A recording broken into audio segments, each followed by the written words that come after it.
আজ বাজারিছড়ায় পাথারকান্দির বিধায়ক কৃষ্ণেন্দু পালের উপস্থিতিতে অসম সরকার কর্তৃক কৃষকদের হিতে কৃষি বিভাগের আধিকারিকদের সঙ্গে নিয়ে কৃষকদের মধ্যে আলুর বীজ বণ্টন করা হয় লোয়াইটপোয়া ব্লকের অন্তর্গত প্রতিটি জিপির কৃষকদের মধ্যে। তারপর বিধায়ক কৃষ্ণেন্দু পাল এবং শ্রীভূমি জেলা এসসি বোর্ডের চেয়ারম্যান কৃষ্ণ দাসকে সঙ্গে নিয়ে অনুসূচিত জনজাতির লোকেদের হিতে লোয়াইটপোয়া মণ্ডলের অধীনে থাকা 12টি জিপির মধ্যে 80 জন পুরুষ ও মহিলাদের মধ্যে টিভি, টেবিল ও চেয়ার বণ্টন করা হয়।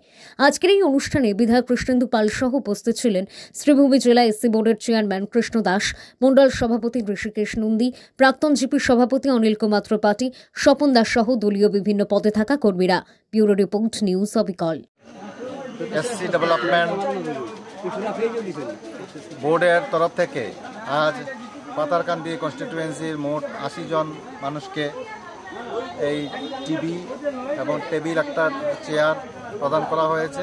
এখানে আনুষ্ঠানিকভাবে বিধায়ক কৃষ্ণেন্দু পালের উপস্থিতিতে এবং আমাদের মণ্ডল সভাপতির উপস্থিতিতে আমাদের বেনিফিশিয়ারিদেরকে টিভি হস্তান্তর করা হয়েছে। আমাদের মাননীয় মুখ্যমন্ত্রী হিমন্ত বিশ্ব শর্মা এবং আমাদের এই এসসি ডেভেলপমেন্টের আমাদের সোশিয়াল জাস্টিস মিনিস্টার, ওনারা এসসি মানুষের উন্নয়নের জন্য সচেষ্ট আছেন, যাতে এসসি মানুষের বিভিন্ন রকমভাবে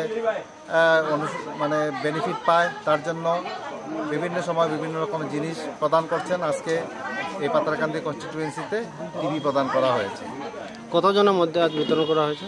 আজকে 80 জন মানুষের মধ্যে টিভি বিতরণ করা হয়েছে।